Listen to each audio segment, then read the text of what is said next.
मूल निवासी महापुरुष, राष्ट्रपुरुष, महानायिका, राष्ट्रनायिका, इन सभी को धरती के आबा, जननायक, क्रांतिवीर बिरसा मुंडा जी की 150वीं जयंती के मौके के कार्यक्रम पर विनम्र अभिवादन। आज के इस राष्ट्रीय स्तर के ऑनलाइन प्रबोधन सम्मेलन के अध्यक्ष आदरणीय एच.एन. रेकवाल साहब, राष्ट्रीय अध्यक्ष भारतीय स्वाभिमानी संघ, इस कार्यक्रम में आज के विशेष अतिथि माननीय अनीता हरी मैडम, माननीय डॉक्टर आर.एस. मरकान साहब, और इस कार्यक्रम के आज के वक्तागण माननीय लवघन मुर्मू जी, सुबिन हंसदा जी, मनोरंजन हंसदा जी, दिलीप परतेती जी और माननीय घनश्याम अलामी जी। इस कार्यक्रम का सूत्र संचालन कर रहे हैं माननीय विनोद परमार जी, और जिन्होंने प्रस्तावना रखी हमारे महाराष्ट्र के साथी माननीय अनिल गेडाम जी, और आभार प्रदर्शन करने वाले माननीय किशोरीलाल उइके जी, और भारतीय कर्मचारी संघ, भारतीय स्वाभिमानी संघ तथा सहयोगी संगठनों के राष्ट्रीय स्तर के, राज्य स्तर के, विभागीय स्तर के, जिला स्तर के, तहसील स्तर के सभी पदाधिकारी, कार्यकर्ता, और इसके साथ ही आज के इस कार्यक्रम के ऑनलाइन कार्यक्रम को देखने और सुनने वाले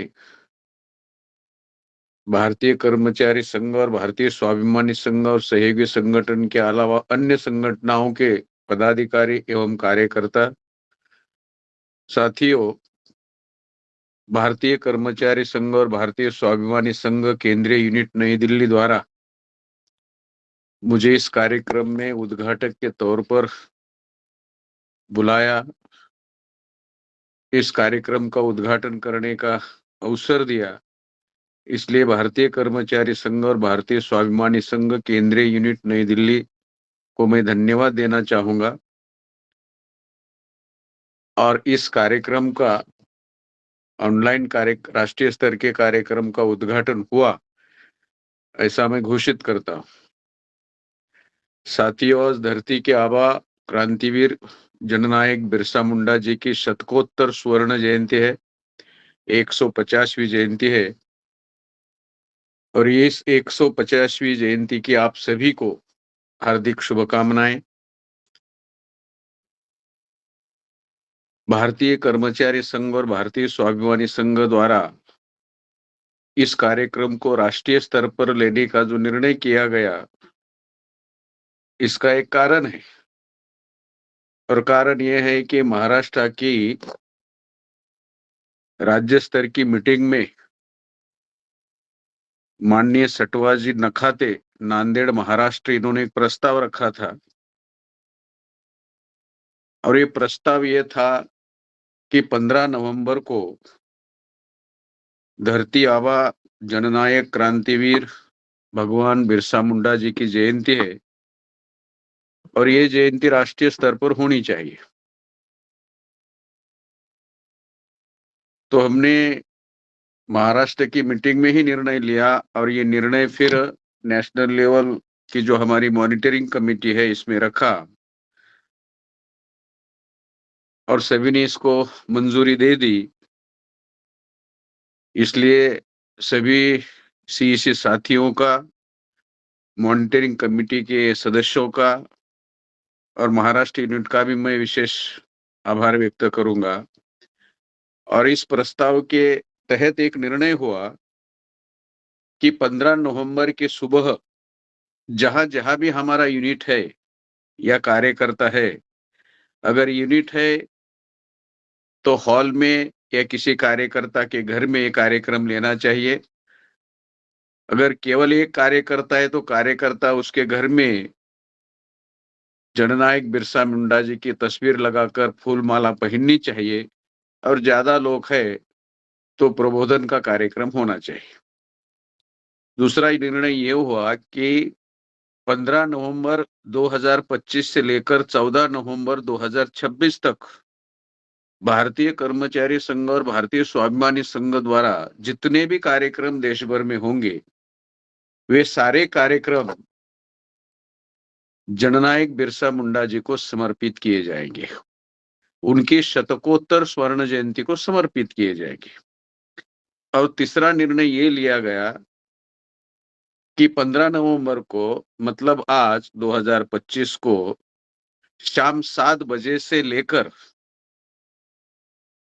ऑनलाइन राष्ट्रीय स्तर का प्रबोधन सम्मेलन लिया जाएगा और वो सब्जेक्ट लगाकर, विषय लगाकर लिया जाएगा। और इसके लिए ये 3 सब्जेक्ट रखे हैं और इसके अनुसार ये कार्यक्रम चल रहा है। साथियों, ये 3 सब्जेक्ट मैं आपको पढ़कर सुनाना चाहूंगा। ये 3 सब्जेक्ट है। इसमें पहला सब्जेक्ट है धरती आबा जननायक क्रांतिवीर बिरसा मुंडा जी की हम जयंती मना रहे हैं, तो इनके जीवन संघर्ष से हम लोगों को, खासकर आदिवासी को और आदिवासी के साथ साथ मूल निवासी बहुजन समाज के दूसरे लोगों को क्या सीख लेनी चाहिए, क्या सबक लेना चाहिए, क्या प्रेरणा लेनी चाहिए। दूसरा विषय ये बनाया कि आदिवासियों की वर्तमान समस्याएं एवं उपाय, और इसी को एक अथवा में जोड़ दिया है कि आदिवासियों में योग्य, साहसी, ईमानदार एवं चरित्रवान नेतृत्व का निर्माण किए बगैर आदिवासियों की समस्या का समाधान संभव नहीं। एक विश्लेषण। और तीसरा विषय ये रखा है चर्चा के लिए, मंथन के लिए, क्या आदिवासियों ने अकेले अकेले लड़ने से उनकी मौलिक समस्याओं का समाधान संभव है? सवाल, प्रश्न चिन्ह। और अगर नहीं तो उपाय क्या है? एक गंभीर चिंतन। अब ये जो 3 विषय है या फिर 4 विषय है, ऐसा कह सकते हैं, तो आपने इसको बारीकी से देखा तो एक विषय दूसरे विषय के साथ जुड़ा है, दूसरा विषय तीसरे विषय के साथ जुड़ा है और तीसरा विषय चौथे विषय के साथ जुड़ा है। मतलब देखा जाए तो एक ही विषय है। तो इस बात को ध्यान में रखकर इस पर हम लोगों को चर्चा करनी है, चिंतन करना है, मनन करना है, और चर्चा करके, चिंतन करके, मनन करके निर्णय लेना है और निर्णय का अमल करना है। इसके लिए एक कार्यक्रम लगाया। कार्यक्रम लेना हमारा कोई मकसद नहीं है, लेकिन मकसद के लिए हम कार्यक्रम ले रहे हैं। इसमें जो पहला विषय है साथियों, वैसे अध्यक्षता करने वाले हमारे सीनियर साथी आदरणीय एच.एन. रेकवाल साहब इसमें डिटेल में बातें बताकर मार्गदर्शन करेंगे, लेकिन फिर भी कुछ महत्वपूर्ण मुद्दे, कुछ महत्वपूर्ण बातें मैं आपके सामने रखना चाहूंगा। इसमें पहला विषय है कि धरती आबा क्रांतिवीर जननायक भगवान बिरसा मुंडा जी के जीवन संघर्ष से आदिवासी एवं मूल निवासी बहुजन समाज के लोगों ने क्या सीख लेनी चाहिए, क्या सबक सीखना चाहिए, क्या प्रेरणा लेनी चाहिए। वैसे अगर देखा जाए तो केवल बिरसा मुंडा जी नहीं है, हमारे सभी मूल निवासी महापुरुषों के जीवन संघर्ष से प्रेरणा लेनी चाहिए। और आदिवासी समुदाय में जितने भी महापुरुष, महानायिका, राष्ट्रपुरुष, राष्ट्रनायिका निर्माण हुए और उन्होंने अपने जीवन में संघर्ष किया, खासकर व्यवस्था के विरोध में, तो उन सभी के जीवन संघर्ष से प्रेरणा लेनी चाहिए। अभी हमारे सभी मूल निवासी महापुरुष है, नागवंशी महापुरुष है, महानायिका है, उनका संघर्ष ही हमारे लिए प्रेरणा है। यही संदेश है। एक प्रेरणा है, दूसरा संदेश है। और उनके नक्शे कदम अगर हम काम करेंगे, चलेंगे, तो हमारी मौलिक समस्याओं का समाधान हो सकता है। साथियों, हम शुरुआत करते हैं कि बिरसा मुंडा जी के जीवन संघर्ष से क्या प्रेरणा लेनी चाहिए। तो सबसे पहले बिरसा मुंडा जी का जीवन संघर्ष क्या था, किसके लिए था, किसके विरोध में था, क्या वह संघर्ष पूरा हुआ या अधूरा है, पूरा हुआ तो कितना पूरा हुआ, अधूरा है तो कितना अधूरा है, और अधूरा संघर्ष किसने और कब तक पूरा करना है, इस पर चिंतन करना होगा, इस पर विचार करना होगा, इस पर विश्लेषण करना होगा, इस पर निष्कर्ष निकालना होगा और निर्णय लेकर अमल करना होगा। मैं अनुरोध करना चाहूंगा, मैंने सभी लोगों की बातें सुनी, खासकर सभी आदिवासी कार्यकर्ता पदाधिकारियों की बातें सुनी, तो ये सभी ने लिखना चाहिए आगे, और लिखकर ये जानकारी समाज के सामने लानी चाहिए। साथियों, जननायक बिरसा मुंडा जी का संघर्ष आदिवासियों के लिए था, उनके जल जंगल और जमीन बचाने के लिए था, और उनके जीवन का एक लक्ष्य था, उद्देश्य था, और वो महान उद्देश्य था। महान उद्देश्य क्या है? अबुआ दिशु अबुआ राज, हमारा देश हमारा राज, ये उनका अंतिम लक्ष्य था। तो सवाल है, क्या अबुआ दिशु अबुआ राज हुआ? हमारा देश हमारा राज हुआ? तो ये हुआ नहीं है। अगर ये अधूरा है तो अधूरा काम पूरा करने की जिम्मेवारी हम लोगों को उठानी चाहिए। आज भी हमारी, खासकर आदिवासियों की जल जंगल और जमीन सुरक्षित नहीं है, आज भी नहीं है। आज 2025 है साथियों। पहले वो संघर्ष अंग्रेजों के खिलाफ था, अब तो अंग्रेज चले गए 1947 को। तो 1947 से, या कहो कि भारतीय संविधान लागू होने के बाद से, वह संघर्ष किसके खिलाफ है? अर्थात यूरेशियन ब्राह्मणों के खिलाफ है। आज तक हमारी जल जंगल जमीन सुरक्षित नहीं हुई है। 75 साल हो गए हैं, हो रहे हैं कल। तो हम लोगों को यूरेशियन ब्राह्मणों के खिलाफ संघर्ष करना होगा, क्योंकि उनका संघर्ष अपनी जल जंगल और जमीन बचाने के लिए था, ये कहो कि देश बचाने के लिए था। तो ये अभी तक पूरा नहीं हुआ है। अभी दूसरा एक सवाल होता है कि जननायक बिरसा मुंडा और अंग्रेजों के खिलाफ संघर्ष क्यों था? यूरेशियन ब्राह्मण, जिसको दिक्कू कहा जाता है, जमींदार हो, महाजन हो, व्यापारी हो, ये आदिवासियों की जमीन पर कब्जा जमाना चाहते थे, और वह जल जंगल जमीन बचाने के लिए आदिवासी संघर्ष कर रहे थे। और यूरेशियन ब्राह्मण अंग्रेजों के शासन प्रशासन में अधिकारी थे। राज अंग्रेजों का था, शासन ब्राह्मणों का था। और यही लोग, दिक्कू लोग, हमारे आदिवासियों की जल जंगल और जमीन हड़पना चाहते थे। अभी, और प्रशासन में ब्राह्मण थे। अंग्रेजों की भाषा अंग्रेजी थी और आदिवासियों की भाषा आदिवासी थी। या आदिवासियों में जितनी जातियां हैं उनकी अलग अलग भाषा हो सकती है, संताली भाषा हो, गोंडी भाषा हो। अंग्रेज आदिवासियों की भाषा समझ नहीं समझते थे, और आदिवासी अंग्रेजी भाषा नहीं समझते थे। ये कम्युनिकेशन गैप था, और ये कम्युनिकेशन गैप का फायदा ब्राह्मणों ने उठाया। मतलब आदिवासियों की जमीन, जंगल और जल यूरेशियन ब्राह्मण या दिक्कू लोग या व्यापारी लोग या साहूकार लोग या जमींदार लोग जो भी है, वो हड़प करना चाहते थे, कब्जा जमाना चाहते थे। और इसके विरोध में आदिवासी लड़ रहे थे, संघर्ष कर रहे थे। और अंग्रेज लोग जो प्रशासन में थे, अंग्रेज लोगों के प्रशासन में जो ब्राह्मण थे, वो ब्राह्मण क्या कहते थे?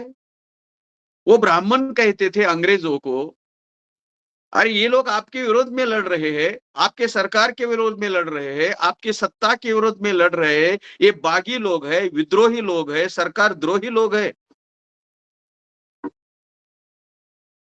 ये ऐसी बातें कहकर, मतलब ब्राह्मण लोग अंग्रेजों के कान में बोलते थे, और अंग्रेजों को आदिवासियों के खिलाफ भड़काते थे, और अंग्रेज लोग आदिवासियों के खिलाफ कार्रवाई करते थे। जो झगड़ा ही नहीं था वो झगड़ा लगाने का काम ब्राह्मणों ने किया था, और ब्राह्मणों ने अंग्रेजों को कहा ये बगावत कर रहे लोग हैं, ये आपके खिलाफ है, सत्ता के खिलाफ है, हुकूमत के खिलाफ है, सरकार के खिलाफ है। तो अंग्रेजों ने ब्राह्मणों की बात मानकर जो आदिवासी लोग अपने हक अधिकार के लिए लड़ रहे थे, अपनी जल जंगल और जमीन के लिए लड़ रहे थे, उनको बागी करार दिया, विद्रोही करार दिया, सरकार द्रोही करार दिया, सरकार विरोधी करार दिया, दुश्मन करार दिया, घोषित क्या है, दुश्मन लोग है। ये केवल कम्युनिकेशन गैप की वजह से हुआ है। ब्राह्मण अंग्रेजों से अलग बात करते थे और वही ब्राह्मण आदिवासियों के साथ अलग बात करते थे। ये मिसअंडरस्टैंडिंग, जिसको कंफ्यूजन कहते, जिसको भ्रम फैलाना कहते, वो आज भी कर रहे हैं। और यही उनका अजब शास्त्र है, जिसको हमारे मराठी में कुछ शास्त्र कहते हैं, विस्परिंग साइंस। तो अलग अलग बात बोलते हैं और हम लोग उनके ऊपर विश्वास करते हैं। साथियों, ये मिसअंडरस्टैंडिंग का मामला है और ये बात आज सिद्ध हो गई है। क्या सिद्ध हो गई? क्योंकि आज भी हमारी जल जंगल और जमीन सुरक्षित नहीं है, और वो अंग्रेज नहीं, बल्कि आज भारत में अंग्रेज नहीं, यूरेशियन ब्राह्मण, जिसे दिक्कू लोग बिरसा मुंडा जी कहते थे, वो हड़प रहे। दूसरा एक सवाल है, अगर बिरसा मुंडा जी अंग्रेजों के खिलाफ लड़ रहे थे, आजादी के लिए लड़ रहे थे, ओके, तो अंग्रेज चले गए 1947 को, तो क्या आदिवासी आजाद हो गए? अगर अंग्रेज चले गए 1947 को, तो क्या आज आदिवासी आजाद हो गए? क्या आदिवासियों की जमीन जंगल और जल सुरक्षित है? क्या आदिवासियों के मौलिक अधिकार सुरक्षित है? इसका मतलब है आदिवासियों की लड़ाई अंग्रेजों के खिलाफ नहीं थी, ये ब्राह्मणों के खिलाफ थी, लेकिन ब्राह्मण प्रशासन में थे और वो अंग्रेजों को आदिवासियों के खिलाफ भड़का रहे थे, और ये मिसअंडरस्टैंडिंग की वजह से सारा घोटाला हुआ है। साथियों, हमारी जल जंगल और जमीन आज भी सुरक्षित नहीं है, और इसके लिए संघर्ष करना पड़ेगा हम लोगों को। यह बात जननायक बिरसा मुंडा जी अपनी उम्र के 20वें साल को जान गए थे, इस बात को पहचान गए थे 20वें साल। और 20वें साल में मतलब 1895 को उन्होंने अपना संघर्ष शुरू किया, अपनी उम्र के 20वें साल में, जिसको कहते हैं जवानी में, जवानी के भी पहले। और इसके लिए विद्रोह करने का निर्णय लिया, और विद्रोह करने के लिए संगठन बनाया, उस संगठन का नाम उल गुलाम विद्रोह, और बड़ा विद्रोह, और उसका नेतृत्व खुद किया। एक है विचार मन में आना, उसके बाद संगठन बनाना और संगठन के द्वारा विद्रोह करना, जैसे राष्ट्रपिता ज्योतिराव फुले ने किया था, और उसका नेतृत्व खुद बिरसा मुंडा जी ने किया है। मूल निवासी नागवंशी बहुजन समाज के बहुत सारे महापुरुष एवं महानायिकाओं ने बहुत ही कम उम्र में अपने अपने एरिया में व्यवस्था के खिलाफ संघर्ष शुरू किया है। जैसे महाराष्ट्र में छत्रपति शिवाजी महाराज केवल 16वें साल में, उम्र के 16वें साल में संघर्ष शुरू किया, और उनके बेटे छत्रपति संभाजी महाराज केवल 14वें साल में। राष्ट्रपिता महात्मा ज्योतिराव फुले 21वें साल में 21। राजर्षि छत्रपति शाहू महाराज केवल 20वें साल में। बाबा साहब अम्बेडकर 27वें साल में संघर्ष शुरू किया। बुद्धा ने 29वें साल में संघर्ष शुरू किया, और मान्यवर कांशीराम जी ने 32वें साल में संघर्ष शुरू किया समाज के लिए। मतलब बहुत ही कम उम्र में हमारे लोगों ने यह संघर्ष शुरू किया है। ऐसे कई उदाहरण दिए जा सकते हैं, बहुत सारे। साथियों, ईमानदारी का एक सिद्धांत है, जिस दिन जिस समय समाज पर हो रहा अन्याय अत्याचार का पता चलता है, गुलामी का एहसास होता है, उसी दिन उसी समय जो संघर्ष शुरू किया जाता है। इन लोगों ने ऐसा ही किया। इसके लिए इन्होंने उम्र की राह नहीं देखी, एजुकेशन की राह नहीं देखी, नौकरी की राह नहीं देखी, प्रमोशन की राह नहीं देखी, संगठन की राह नहीं देखी, अनुकूल समय की राह नहीं देखी, अनुकूल परिस्थिति की राह नहीं देखी, अनुकूल वातावरण की राह नहीं देखी। जिस समय, जिस क्षण, जिस दिन, जिस समय, जिस क्षण समाज पे ऊपर हो रहे अन्याय और अत्याचार का पता चला, उसी समय उसके विरोध में संघर्ष शुरू किया। चाहे वो उम्र 14 साल की हो, 16 साल की हो, 20 साल की हो, 21 साल की हो, 25 साल की हो, 27 साल की हो, 29 साल की हो या 32 साल की हो। तो ये ईमानदारी से उन्होंने व्यवस्था के खिलाफ संघर्ष शुरू किया। हमने क्या सीख लेनी चाहिए? तो हमें भी संघर्ष करने के लिए उम्र का तगाजा नहीं होना चाहिए। जल, जंगल और जमीन को बचाने के लिए संघर्ष करते समय केवल 25वें साल की उम्र में वो शहीद हो गए। 25वें साल के, मतलब जान की बाजी लगाकर संघर्ष किया। खुद की परवाह नहीं, खुद की जान की परवाह नहीं की, खुद का परिवार नहीं बढ़ाया, समाज को परिवार का हिस्सा माना और उस समाज के लिए उन्होंने कुर्बानी दी। दुनिया में ये सबसे बड़ा त्याग, ये सबसे बड़ा समर्पण, ये सबसे बड़ा बलिदान, ये सबसे बड़ी कुर्बानी है। समाज और समाज के हक अधिकार के लिए सब कुछ निछावर करने का ये मामला है। समाज के लिए लड़ते समय हम लोगों ने भी इस कुर्बानी को, इस समर्पण को, इस त्याग को, इस बलिदान को याद रखना चाहिए। यही सीखना है हमें। और ये भी याद रखना है, social work is a thankless job.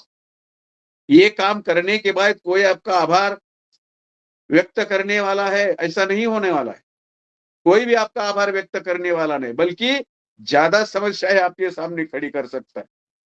इसलिए साथियों, त्याग, समर्पण, बलिदान, कुर्बानी की वजह से बिरसा मुंडा जी जननायक बने, भगवान बने, क्रांतिवीर बने। धरती के आबा, आबा का मतलब मालिक, पिता। इस धरती के पिता लोगों ने नाम दिया, धरती के पिता है क्योंकि धरती बचाने का काम किया।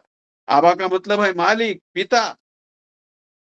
इतना ही नहीं, राष्ट्रीय स्तर पर उनकी एक पहचान बन गई और उनके जिन जन्मदिन को आज भारत सरकार ने 10 नवंबर 2021 को जनजातीय गौरव दिवस की घोषणा की। अब ये भी है, चीटिंग है हमारे साथ। केवल बस ऐसे दिन की वो घोषणा करते हैं और घोषणा करने के बाद हम खुश हो जाते हैं।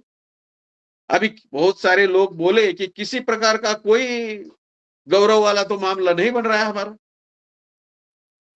जनजाति की कोई गौरव कर रहा है ऐसा तो दिखाई नहीं देता। मध्य प्रदेश में प्रवेश शुक्ला नाम का आदमी एक गांव में हमारे आदिवासी के मुंह पर पेशाब करता है शराब पीकर। ये कौन सा गौरव है? दूसरा, रांची का जो एयरपोर्ट है उसको इनका नाम भी दिया। तो ये इसका मतलब ये है कि उनका जो आंदोलन था, वो आंदोलन की जो कॉग्निजियंस है वो पूरे भारत ने ली थी। भारत पर वो आंदोलन छा गया था। आदिवासी के साथ साथ सभी को यह आंदोलन मालूम हो गया था, ये राष्ट्रव्यापी, देशव्यापी, भारतव्यापी बन चुका था। इसलिए दुश्मन को इसकी कॉग्निजियन, इसकी नोटिस लेनी पड़ी। साथियों, उन्होंने यह आंदोलन एक जिले से शुरू किया और आज वह राष्ट्रव्यापी बन गया। इतना ही नहीं, ये यूनो तक पहुंच गया है। हमारे लिए ये काम और भी आसान हो गया है। उन्होंने अपने जान की परवाह नहीं की, शहीद हो गए, संघर्ष करना नहीं छोड़ा। अपना जो उद्देश्य रखा था, और उद्देश्य क्या था? अबूजा दिशो, अबूजा दिशो मरे, अबूजा राज। मतलब हमारे देश में हमारा राज होना चाहिए, हमारा देश हमारा राज होना चाहिए। इसी को कांशीराम जी कहते थे, वोट हमारा, राज तुम्हारा, नहीं चलेगा, नहीं चलेगा। मतलब वोट हमारा तो देश भी हमारा, राज भी हमारा। दूसरी भाषा में कहे तो हमारा वोट हमारा राज आना चाहिए। और यही बाबा साहब अम्बेडकर ने 1944 में 24 सितंबर को मद्रास में कहा था, आपको इस देश की राज्य करती, शासन करती जमात बनाना है। अगर हम डीप में सोचे, बहुत ही मतलब गंभीरता से सोचे, तो पता चलता है कि हमारे सभी मूल निवासी महापुरुषों का जो उद्देश्य है वो एक ही है। यही बात बाबा साहब अम्बेडकर ने भारतीय संविधान में लाई। 244(1) और 244(2) पांचवी और छठी अनुसूची लाई। और स्वतंत्र भारत में पांचवी और छठी अनुसूची आज भी लागू नहीं है। क्या आज भारत में अंग्रेज है? अगर भारत में अंग्रेज नहीं है तो आज पांचवी और छठी अनुसूची क्यों लागू नहीं है? और पांचवी और छठी अनुसूची लागू नहीं है इसलिए जल, जंगल और जमीन हमारी संकट में है। और जल, जंगल और जमीन हड़पने के लिए वो पांचवी और छठी अनुसूची लागू नहीं कर रहे।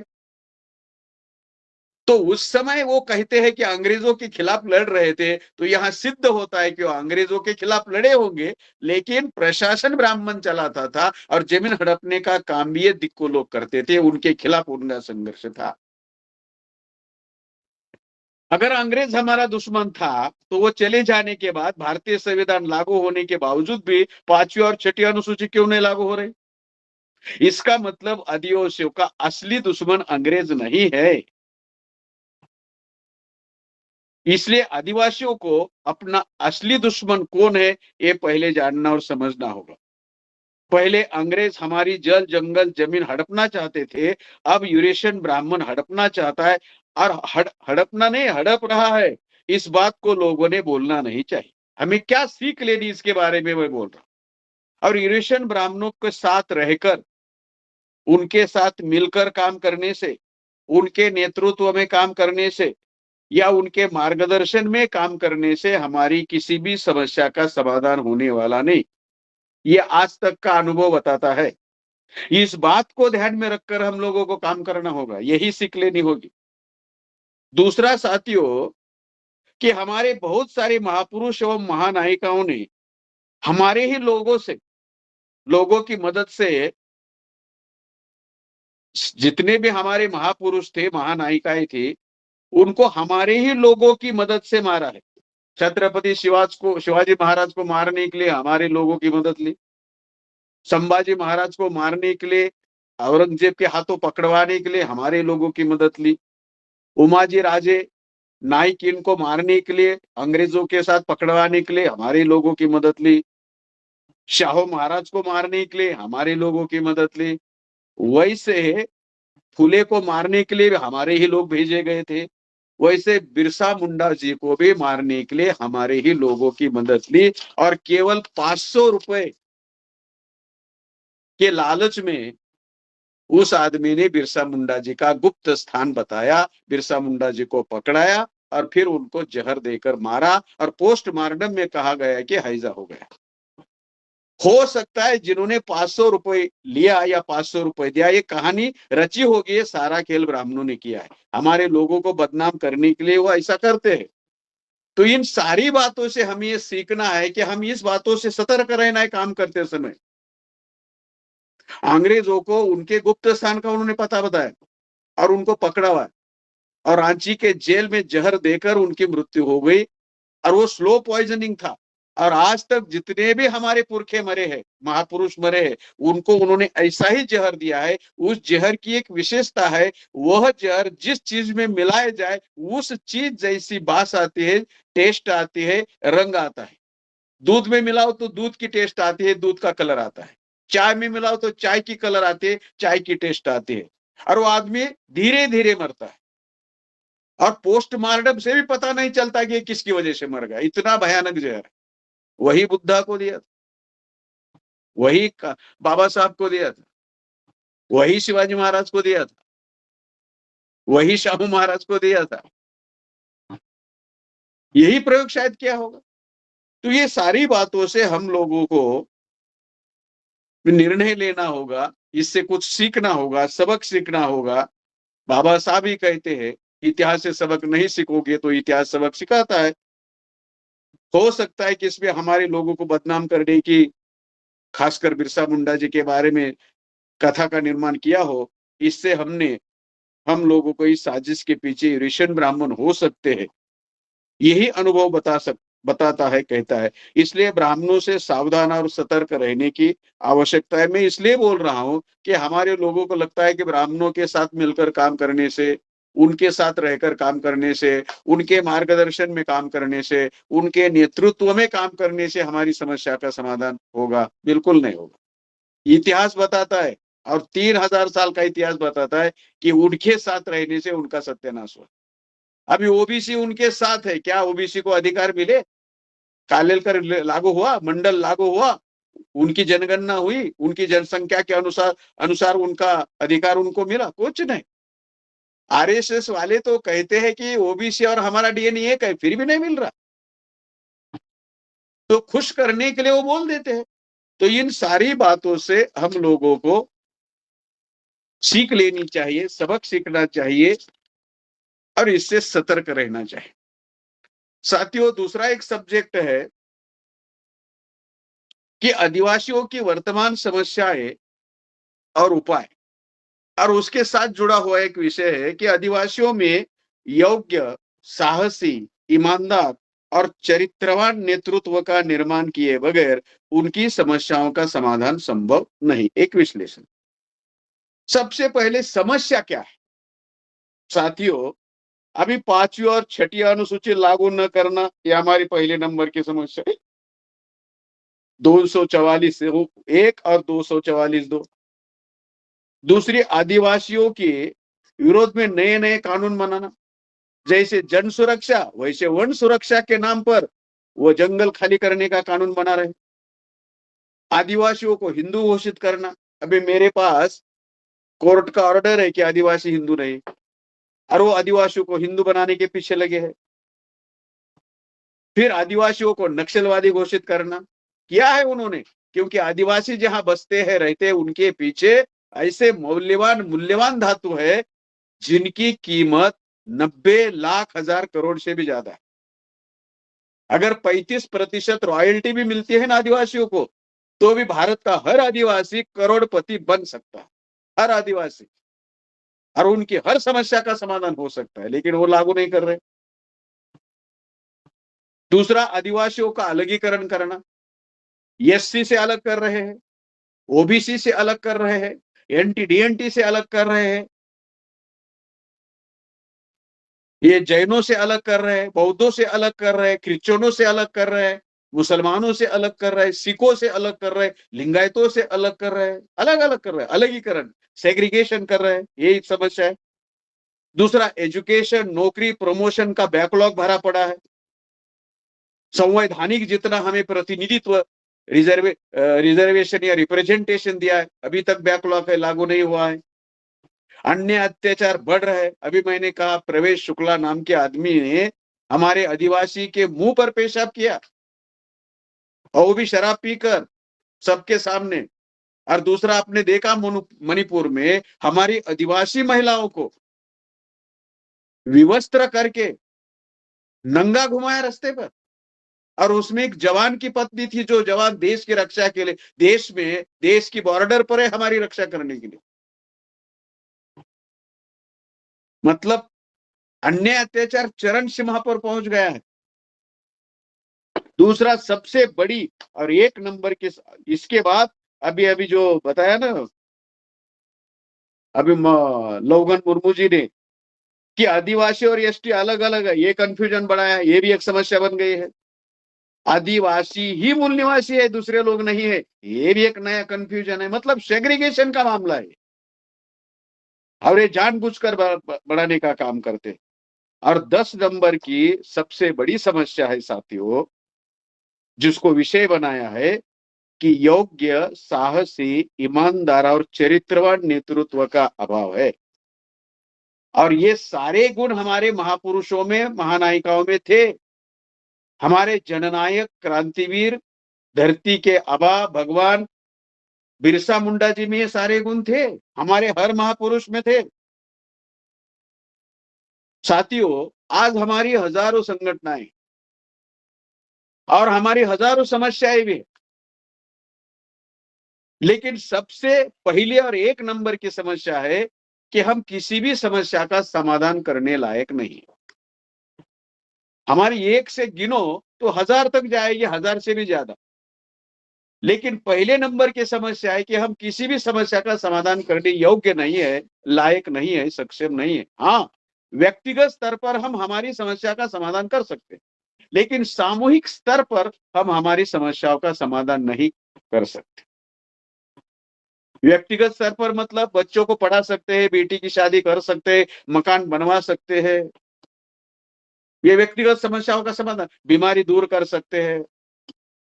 लेकिन सामूहिक समस्या है 5वीं और 6ठी अनुसूची लागू करना, अन्याय अत्याचार को रोकना, ये भी अभी पढ़ा है ना मैंने। ये सामूहिक समस्या का समाधान क्यों नहीं हो रहा? तो इसके बारे में चर्चा या चिंतन करना हो। साथियों, दूसरा कारण है, एक तो हजारों समस्या है और हम किसी समस्या का समाधान करने योग्य नहीं है। दूसरा है ये अभी जो विषय रखा वो ये है योग्य, साहसी, ईमानदार और चरित्रवान नेतृत्व का निर्माण अभाव है हमारे अंदर। और तीसरी समस्या अकेले अकेले लड़ना। ये 3 समस्या है। इसलिए मैंने कहा कि एक विषय दूसरे के साथ, दूसरा तीसरे के साथ, तीसरा चौथे के साथ जुड़ा हुआ है। साथियों, अभी 2011 के सेंसस के अनुसार आदिवासियों में कम से कम 705 से ज्यादा 730 जातियां हैं। 730। 2011 के सेंसस के अनुसार आदिवासियों की भारत में जनसंख्या 10 करोड़ 42 लाख तक है और भारत की जनसंख्या में आदिवासियों का हिस्सा प्रतिशत प्रमाण 8.6 है, 8.6 है।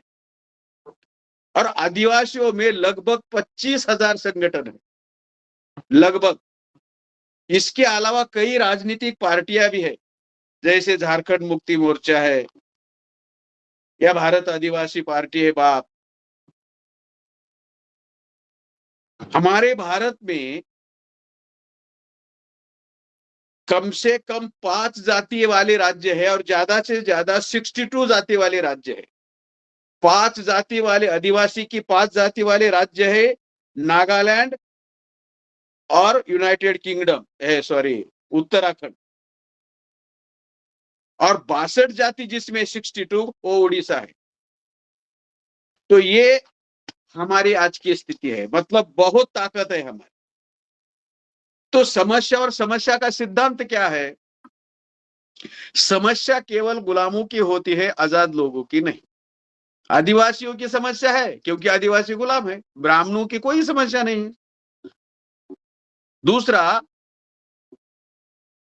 हमारे लोग कारणों पर चर्चा नहीं करते, परिणामों पर करते हैं।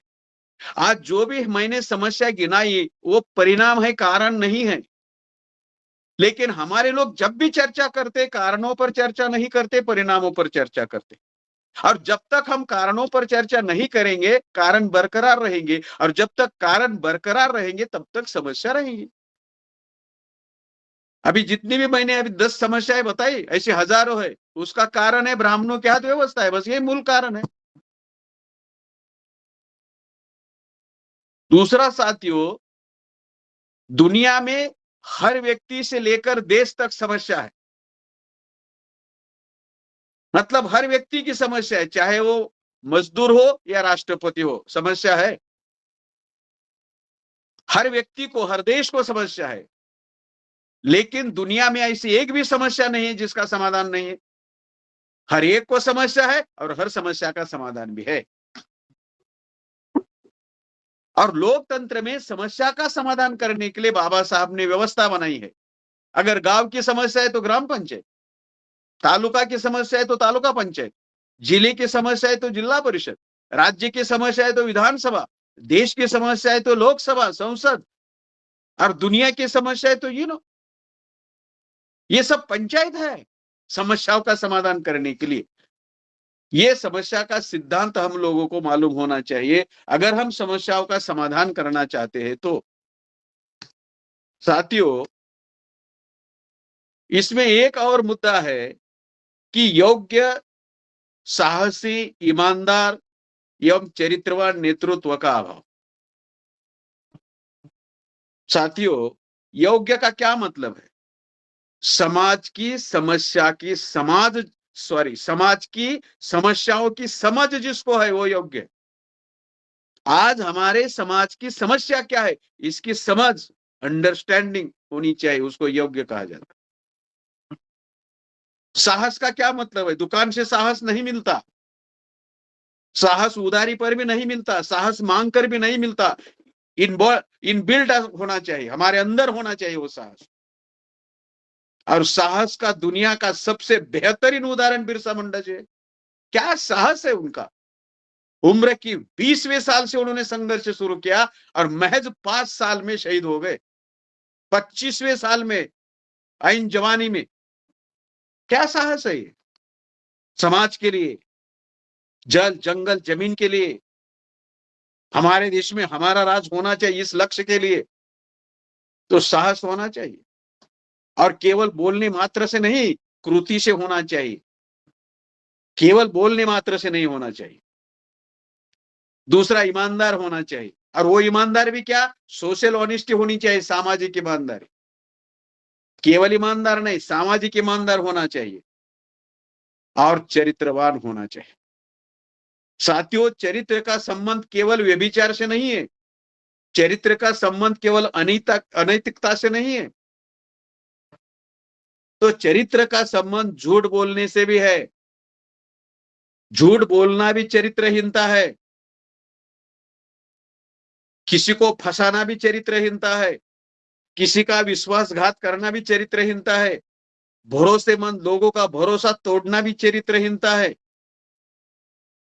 झूठे आश्वासन देना भी चरित्रहीनता है, दिए गए आश्वासन की पूर्ति ना करना भी चरित्रहीनता है, गलती पकड़ी जाने पर स्वीकार ना करना भी चरित्रहीनता है, वही गलती बार बार करना भी चरित्रहीनता है। बुद्धा कहते हैं, अगर किसी की गलती पकड़ी जाए और फिर भी उसमें सुधार ना हो और ये कबूल ना करे, तो उसमें कोई भी दुनिया में सुधार नहीं कर सकता। गलती पकड़ी जाने पर भी वो कबूल ना करे और उसमें सुधार ना करे, वो कोई भी उसमें सुधार नहीं कर सकता। तो ऐसे नेतृत्व की आज आवश्यकता है समाज। हम बार बार धोखा खा रहे हैं, बार बार, ऐसा नहीं होना चाहिए। तो हम लोगों को ये चरित्रवान नेतृत्व का निर्माण करना। अगर हमने समाज को आश्वासन दिया है तो पूर्ति के लिए जान की बाजी लगानी होगी। इन सारी चीजों का चरित्र के साथ संबंध है। दोगलापन नहीं होना चाहिए, वही गलती बार बार नहीं दोहराना चाहिए। 1894 और 95 को जननायक बिरसा मुंडा जी ने बिरसाए धर्म की स्थापना की थी, जिसको बिरसा धर्म ही कहा जा सकता है। और उसमें उन्होंने उपदेश दिया था। वो बोलते थे भाषण में, केवल अंग्रेजों के खिलाफ, ब्राह्मणों के खिलाफ अपने लोगों को भी बोलते थे। क्या बोलते थे? नंबर 1, मांस नहीं खाना चाहिए, शराब नहीं पीनी चाहिए, बीड़ी नहीं पीनी चाहिए, खैनी जैसी चीजें से दूर रहना चाहिए। अब यही बुद्धा ने पंचशील में कहा है। अगर हमारे महापुरुषों ने कहा है, बार बार कहा है, और हम उनकी बात ही नहीं मान रहे तो उनकी तस्वीर हमारे घर में लगाने से क्या फायदा? उनका नाम लेने से, उनकी जयंती मनाने से, उनका स्मृति दिन मनाने से क्या फायदा होने वाला है? यही ईमानदारी हमारे अंदर होनी चाहिए साथियों। इसको बुद्ध पंचशील कहते हैं। हर कार्यकर्ता, हर पदाधिकारी व नेतृत्व करने वालों ने इसका पालन करना चाहिए, जो नहीं हो रहा है। साथियों, ये याद रखो, आपकी सोच ही आपके जीवन का आईना है। आप जैसा सोचते हैं वैसा ही बनते हैं। और एक बात याद रखना, शीशे में, आईने में चित्र दिखाई देता है और समाज में चरित्र दिखाई देता है। शीशे में, मिरर में, आईने में चित्र दिखाई देता है, आप कैसे हो, और समाज में चरित्र दिखाई देता है। समाज को बेवकूफ नहीं समझना चाहिए, मूर्ख नहीं समझना चाहिए, नासमझ नहीं समझना चाहिए। हमारे सारे महापुरुष, सारी महानायिकाएं चरित्रवान थी, इसके लिए उनका संघर्ष सफल हुआ है, इसके लिए वो सही तरीके से काम कर पाए। इस बात का हमने ध्यान रखना चाहिए और इस तरह का साहसी, योग्य, सक्षम, ना डरने वाला, ईमानदार और चरित्रवान नेता का निर्माण करना चाहिए। क्योंकि गलत लोगों को ज्यादा देर तक लोग अनुसरण नहीं करते, गलत लोगों को ज्यादा देर तक लोग फॉलो नहीं करते, छोड़ देते। ऐसा हमारे अंदर नहीं होना चाहिए। तीसरा विषय है साथियों, क्या आदिवासियों ने अकेले अकेले लड़ने से उनकी मौलिक समस्या का समाधान संभव है, और अगर नहीं तो उपाय क्या है? ये गंभीर चिंतन। साथियों, लोकतंत्र में अकेले अकेले लड़ने से किसी भी वर्ग या समूह या जाति की समस्या का समाधान संभव नहीं। लोकतंत्र में, और भारत में लोकतंत्र है, यूरेशियन ब्राह्मण की एक पॉलिसी है, आइसोलेट करो और आइसोलेट करने के बाद विभाजित करो। उन्होंने जाति के आधार पर हमें आइसोलेट किया, उपजाति के आधार पर आइसोलेट किया, धर्म के आधार पर आइसोलेट विभाजित किया, फिर संविधान लागू हुआ, फिर संविधान लागू होने के बाद संगठन और पार्टी के नाम विभाजित किया। बाबा साहब की पॉलिसी क्या थी? ब्राह्मण की पॉलिसी थी जातिया, उपजातिया, और बाबा साहब की पॉलिसी थी जातियों का प्रवर्ग बनाना चाहिए। तो एससी कितनी जातियां है? 1702। एसटी कितनी जाती है? 750। ओबीसी कितनी जाती है? 3803। एनटीडीएनटी कितनी जाती है? 199। ये जाति के प्रवर्ग बनाए, और जो समता को मानने वाले धर्म है उनका एक प्रवर्ग बनाया, कन्वर्टेड मूल निवासी, महिला का एक प्रवर्ग बनाया। अभी हम इसके आगे जाना चाहिए, हम लोगों ने नागवंशी, मूल निवासी, ये प्रवर्ग बनाना चाहिए, सभी को लेकर पीछे नहीं रहना चाहिए।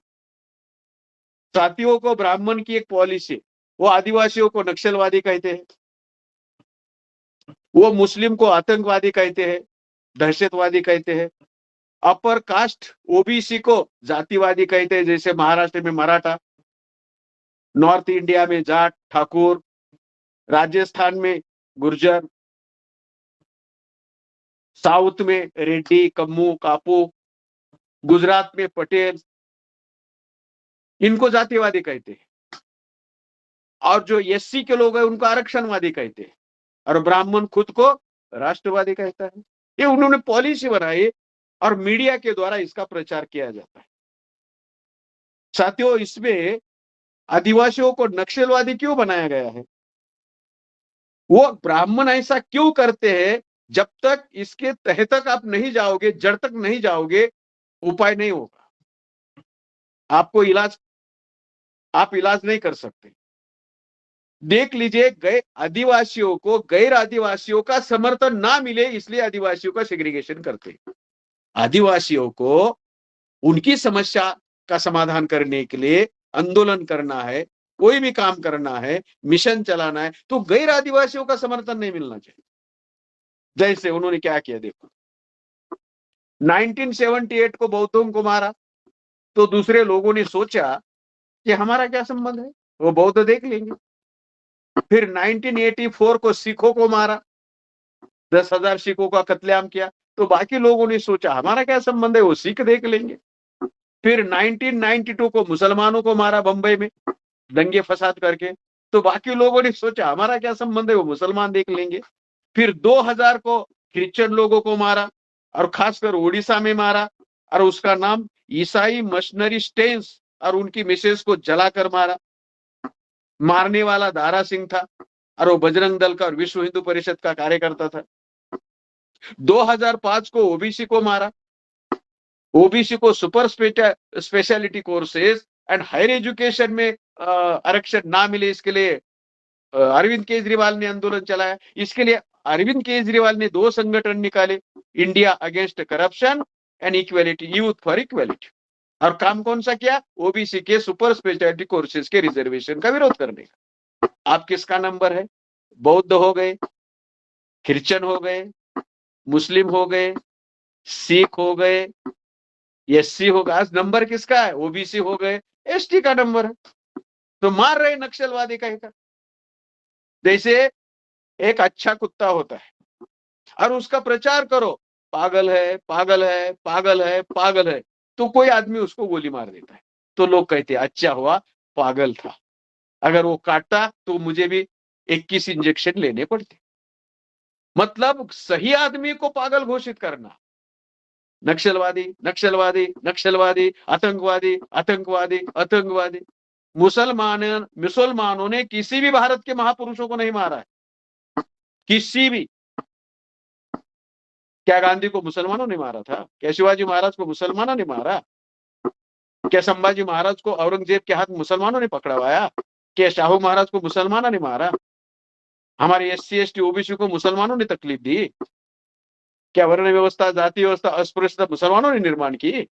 क्या आज हमारे हक अधिकार का विरोध मुसलमान कर रहा है? कैसे? तो हर बात वो, मतलब अकेले अकेले हम लड़ते हैं और वो हमें सेग्रीगेट करता है हमेशा। तो अब नंबर ST का है, इस बात को ध्यान में रखकर काम करना। अभी उपाय क्या है? उपाय क्या है साथियों? समस्या है तो समाधान है, उपाय है। तो आदिवासियों में हमने कहा, मैंने 705 से लेकर 730 जातियां है, 10,42,00,000 जनसंख्या है। देश की जनसंख्या में उनका हिस्सा 8.6 है और संगठन लगभग 25,000 है। उनमें राजनीतिक दल भी है। ये हमारी स्थिति है। सबसे कम जाति नागालैंड और उत्तराखंड में है, सबसे ज्यादा जाति उड़ीसा में है। तो हमें क्या करना चाहिए? सबसे पहला काम जो हमारा बुद्धिजीवी वर्ग है, खासकर आदिवासियों का, उस बुद्धिजीवी वर्ग ने सामने आना चाहिए।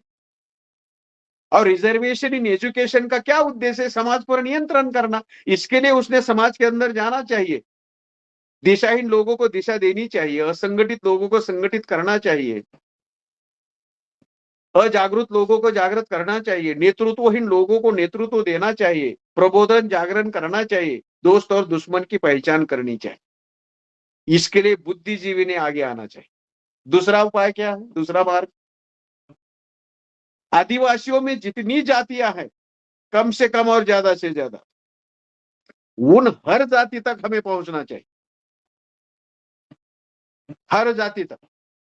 ब्राह्मण पहुंच रहा है, हम नहीं पहुंच रहे। दुश्मन पहुंच रहा है, हम नहीं पहुंच रहे। हम केवल बोल रहे हैं।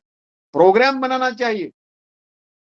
365 दिनों में 365 जातियों तक हम जा सकते हैं। हर रोज एक जाति, चलो सप्ताह में एक जाति, तो अभी साल में 12 महीने 48 जाति तक पहुंच जाते। टारगेट बनाकर काम करना होगा। दूसरा क्या करना होगा? आदिवासियों में लगभग 25,000 संगठन है और कुछ राजनीतिक दल भी है। हमारा किसी के साथ कोई झगड़ा नहीं होना चाहिए, किसी के साथ कोई दुश्मनी नहीं होनी चाहिए। आरोप करना, आरोप लगाना, ब्लेम करना बंद करना चाहिए। किसी को गधा कहना, घोड़ा कहना, मूर्ख कहना, बेवकूफ कहना बंद कर, दलाल कहना, बड़ुआ कहना बंद करना चाहिए। अरे लोग हमारे हैं, हमने ही खुद रास्ते बंद कर दिए लोगों के पास जाने के। तो जितने संगठन है उनके पास जाना चाहिए, उनको कुछ सवाल पूछने चाहिए। क्या सवाल पूछना चाहिए? अरे कितने दिनों से संगठन चला रहे हो? अरे 10 साल से, 15 साल से। क्या समस्या का समाधान हुआ? वो कहेगा नहीं हुआ। तो पूछो क्यों नहीं हुआ आज तक? इतने साल संघर्ष कर रहे हो संगठन से, तो समस्या का समाधान क्यों नहीं हुआ? तो उसके पास कोई जवाब नहीं। तो आप कहो उसको, क्या कहो? आप कहो, ये बात कहो कि अकेले अकेले लड़ते इसलिए समाधान नहीं हो रहा। तो पूछेगा क्या करना चाहिए? तो आप कहो मिलकर लड़ेंगे, मिलजुल कर लड़ेंगे, इकट्ठा आकर लड़ेंगे। और इसके लिए कोई शर्त नहीं, कोई कंडीशन नहीं। शर्त लगाओगे लोग पास आएंगे नहीं, कंडीशन लगाओगे लोग पास आएंगे नहीं। विदाउट एनी कंडीशन, बिना शर्त लोगों ने इकट्ठा आना चाहिए। तो क्या करना होगा? कॉमन मिनिमम प्रोग्राम बनाओ, कॉमन एजेंडा बनाओ, अपना झंडा लेके आओ, अपना डांडा लेके आओ, अपना बैनर लेके आओ, अपना संगठन लेके आओ, अपने नारे लेके आओ, अपनी डिमांड लेके आओ। और पहले आपकी समस्या का समाधान करेंगे, बाद में हमारी समस्या का समाधान। और मिलजुल कर संघर्ष करें, क्योंकि हमारे अंदर कोई विरोध या झगड़ा कुछ भी नहीं है। तो इसके लिए क्या करना चाहिए? हम लोगों ने, भारतीय कर्मचारी संघ वालों ने या भारतीय स्वाभिमानी संघ वालों ने क्या करना चाहिए इसके लिए? इसके लिए हम लोगों ने सबसे पहले साथियों, कोई भी शर्त, कोई भी कंडीशन नहीं लगानी चाहिए और इसके लिए हम लोगों को पहल करनी, क्योंकि हमें समझ में आता है ना, जिसको पहले समझ में आता है उसने पहले पहल करनी चाहिए। और सबसे पहले क्या करना है? हमारे अंदर जो ईगो है, हमारे अंदर जो अहंकार है, जो गर्व है, जो अभिमान है, जो घमंड है, जो अकड़ है बेवजह, उसको त्यागना चाहिए। अरे आकड़ो ना, अकड़ करो दुश्मन के साथ, घमंड करो दुश्मन के साथ, अहंकार करो दुश्मन के साथ, ईगो रखो दुश्मन के साथ, हमारे लोगों के साथ क्या है? पहले हम लोग गरीब है, पहले हमारी किसी समस्या का, और हमारे लोगों से हमारे लोग अकड़ते, ईगो हमारे ही लोगों से रखते।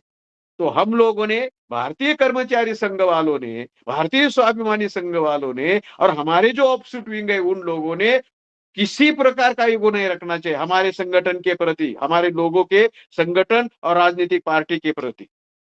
कोई ईगो नहीं, कोई अहंकार नहीं, कोई घमंड नहीं, कोई गर्व नहीं, कोई अभिमान नहीं, कोई आकड़ नहीं होनी चाहिए। और खुद आपको पहल करके उनके पास जाना है अगर जोड़ना चाहते हो तो। अरे ब्राह्मण आपके हाथ का पानी नहीं पीता, फिर भी वोट के लिए आपके घर आता है और चाय पीता है, बैठता है नीचे। उसका धर्म कहता है कि आदिवासी के पास मत जाओ, अछूतों के पास मत जाओ, अछूतों के पास जाना अधर्म है, फिर भी जाता है।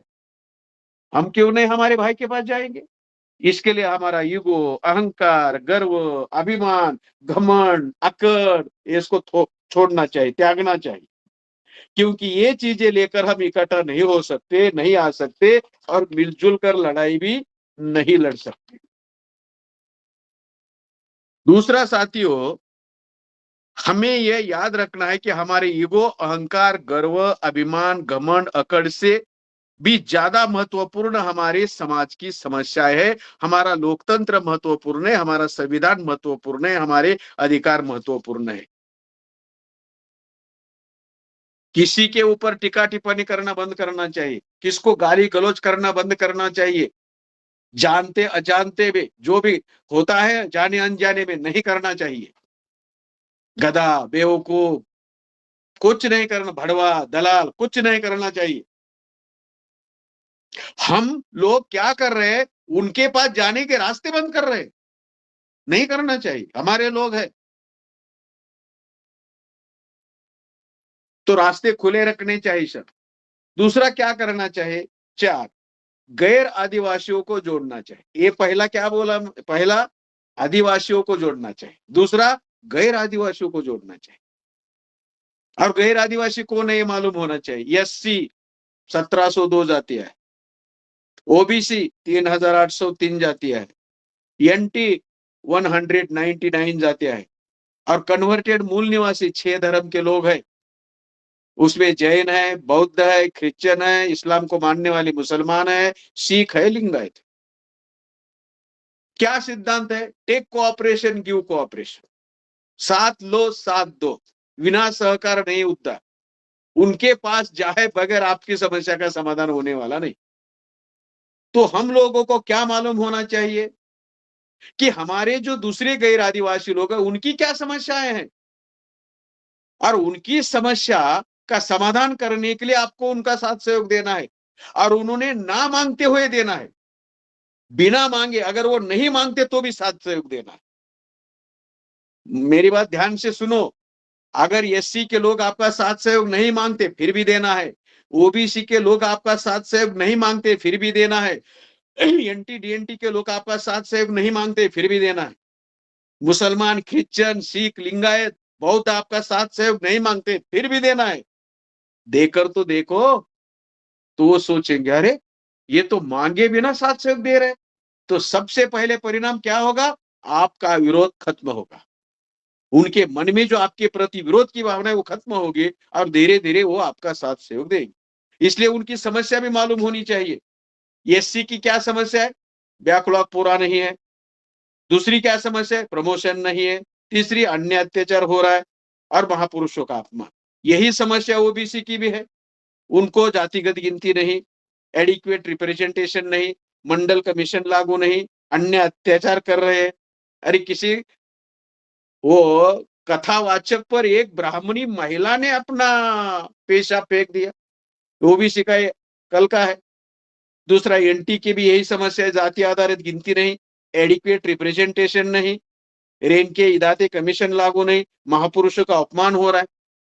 जो धर्म के लोग हैं हमारे कन्वर्टेड, जैन को स्वतंत्र धर्म की मान्यता नहीं, बौद्ध को महाबोधि विहार मुक्त नहीं हो रहा है, क्रिश्चियन को उनके धर्म के अनुसार संख्या के अनुसार अधिकार नहीं, सिख की भी यही स्थिति है, लिंगायत को स्वतंत्र धर्म की मान्यता नहीं, और इस्लाम और मुसलमानों पर सबसे ज्यादा अन्य अत्याचार हो रहे, उनकी भी संख्या के अनुपात में उनको अधिकार नहीं।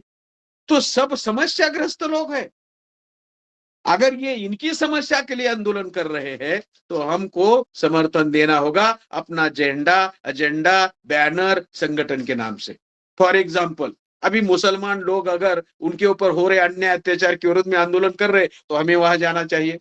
बौद्ध लोग महाबोधि विहार के लिए आंदोलन कर रहे, हमें वहां जाना है। लिंगायत लोग अपने धर्म के लिए आंदोलन कर रहे, हमें वहां जाना है। ओबीसी लोग ओबीसी की जाति आधारित गिनती के लिए आंदोलन कर रहे, हमें वहां जाना है। वो ना मांगे फिर भी जाना, अपने से जाना है। पहल करने का मतलब ये होता है। अगर ऐसा करेंगे तो हमारे बीच में जो दरार है वो पहले दरार खत्म होगी, अविश्वास खत्म होगा, पूर्वग्रह खत्म होगा, सुसंवाद होगा, सुसंवाद के बाद वो संपर्क होगा, संपर्क के बाद वो साथ सहयोग देंगे ऐसा करना। अगर हम ऐसा करेंगे तो सबसे पहले हमारा विरोध करना वो लोग बंद कर देंगे, फिर संपर्क और संवाद होगा, सुसंवाद होगा, साथ सहयोग देंगे, फिर मिलजुल कर काम करने के लिए तैयार होंगे। अगर ऐसा हुआ तो एससी एसटी ओबीसी एनटी और सीएम मतलब कन्वर्टेड मूल निवासी अर्थात 85% लोग, 100 करोड़ लोग अगर इकट्ठा आकर लड़ेंगे तो हमारी हर समस्या का समाधान संभव। हर समस्या का, कोई भी समस्या बचने वाली नहीं, हमारी सभी समस्याओं का समाधान हो। लोकतंत्र में अकेले अकेले नहीं बल्कि मिलजुल कर लड़ना चाहिए, संघ शक्ति बनाकर लड़ना चाहिए। ये बिरसा मुंडा जी से सीखना चाहिए हम लोगों ने। लोकतंत्र में सत्ताधारी लोग, सरकार केवल संख्या को डरती है और वो संख्या हमें दिखानी चाहिए। हमें मिलजुल कर क्यों लड़ना चाहिए साथियों। संविधान में हम सभी के लिए प्रावधान है, एससी के लिए, एसटी के लिए, ओबीसी के लिए, एनटी के लिए और धर्म परिवर्तन किए हुए लोगों के लिए, महिलाओं, सभी के लिए प्रावधान है। 340, 341, 342, ये 340 ओबीसी के लिए, 341 एससी के लिए, 342 एसटी के लिए, 25 to 30 कन्वर्टेड मूल निवासियों के लिए और महिलाओं के लिए हिंदू कोड बिल। क्या है ये? संविधान आपके लिए लिखा है, उनके लिए नहीं है। इसलिए हम लोगों ने मिलकर काम करना चाहिए। और हमारा एक नेचुरल अलायंस है। क्या नेचुरल अलायंस? हमारा एक नैसर्गिक गठबंधन है, प्राकृतिक। कैसे? हम सभी का इतिहास एक है, पढ़ लो। हम सभी की विरासत एक है, हम सभी के पुरखे एक है, हम सभी का खून एक है, हम सभी का डीएनए एक है, हम सभी की समस्या एक है और हम सभी का दुश्मन भी एक है। तो ये नेचुरल अलायंस है हमारा, हमारा ब्लड रिलेशन है सारे। हम सभी नागवंशी लोग हैं, मूल निवासी लोग हैं और बाद में शूद्र अतिशूद्र और जंगली उन्होंने बनाए, आदिवासी बनाए, अछूत बनाए, गुनेगार बनाए, घुमंतु बनाए और संविधान ने हमको एससी एसटी ओबीसी बनाए। ये बात हम लोगों को अगर पता चले और इसलिए हम उनके पास गए तो ये हो सकता।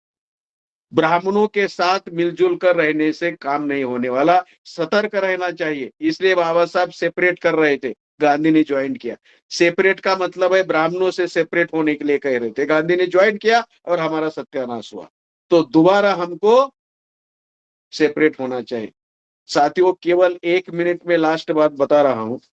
1910 में 1910 अंग्रेज काल में जनगणना आयोग ने 100% हिंदू नहीं है ऐसी पिछड़ी जाति एवं जनजाति के लिए 10 क्राइटेरिया लगाए थे और वही 10 क्राइटेरिया फिर बाबा साहब ने 1932 को, 1935 को, 1936 को और संविधान में 1950 को लागू किया। अभी एससी का क्राइटेरिया बताता हूँ, खास आदिवासी के लिए। किसे एससी सोशल शेड्यूल कास्ट किसको कहते हैं? जो किसी भी ब्राह्मण द्वारा या मान्यता प्राप्त हिंदू गुरु द्वारा गुरु मंत्र नहीं लेते उसको यस्सी कहते हैं। ब्राह्मण जिनका पौरोहित्य नहीं करते उनको यस्सी कहते हैं। जिनके अंदर ब्राह्मण पुरोहित बिल्कुल ही नहीं है उनको यस्सी कहते हैं। हिंदू मंदिरों में जिनको प्रवेश वर्जित है उनको यस्सी कहते हैं। और 5, जिनके स्पर्श से ब्राह्मण लोग अपवित्र कलंकित हो जाते हैं उनको यस्सी कहते हैं। जो गौमांस खाते हैं और गाय को पूजनीय नहीं मानते वो यस्सी कहते हैं। यह यस्सी का सोशल क्राइटेरिया है, सामाजिक निकष। अभी एसटी क्या है, एसटी का भी निकष बताएं क्या है। ब्राह्मणों का सर्वश्रेष्ठत्व अमान्य करने वाले लोग, वेदों का प्रमाण अमान्य करने वाले लोग एसटी है। हिंदू देवी देवता की पूजा ना करने वाले लोग एसटी है। जिनके अंदर डेड बॉडी दफन करने की परंपरा है ऐसे लोग एसटी है। क्या मतलब है, अगर आपने ठीक से सुना हो तो एससी का क्राइटेरिया देखा तो आपको पता चलेगा कि ब्राह्मणों ने एससी को नकारा है, और एसटी का क्राइटेरिया देखा तो आपको पता चलेगा एसटी ने ब्राह्मणों को नकारा है। क्या क्रांतिकारी लोग हैं आप, कितनी क्रांतिकारी लोग हैं आप, कितने। तो हम लोगों को अभी सतर्क रहने की जरूरत है, और सतर्क रहने के बाद ये हमारे जो लोग हैं, पहले आदिवासी के और दूसरे गैर आदिवासी जिनको संवैधानिक प्रावधान मिला है, उनके पास जाकर उनको जोड़ने का काम हम लोगों को करना होगा। अगर ऐसा होगा तो SC ST OBC NT DNT VJNT और इनमें से कन्वर्टेड जो भी लोग हैं, जातियां है, संगठन है, पार्टियां है, ब्राह्मणों के साथ अगर वो काम करते उनका कभी भला होने वाला नहीं। ब्राह्मणों के नेतृत्व में काम करते भला होने वाला नहीं। ब्राह्मण के मार्गदर्शन में काम करते भला होने वाला नहीं है। उदाहरण है हमारे सबके सामने। तो इसलिए हमें अलग होकर ये काम करना होगा। अगर हम ऐसा करेंगे तो आज जो हम बिरसा मुंडा जी की 150वीं जयंती शतकोत्तर स्वर्ण जयंती मना रहे हैं, इसका फायदा होगा। और यही आदरांजलि श्रद्धांजलि बिरसा मुंडा जी को होगी अगर हम ऐसा करेंगे। तो आशा है कि आप लोग इस पर अमल करेंगे। आप लोगों ने मेरी बात ध्यान से सुनी, इसके लिए बहुत बहुत आभार और धन्यवाद।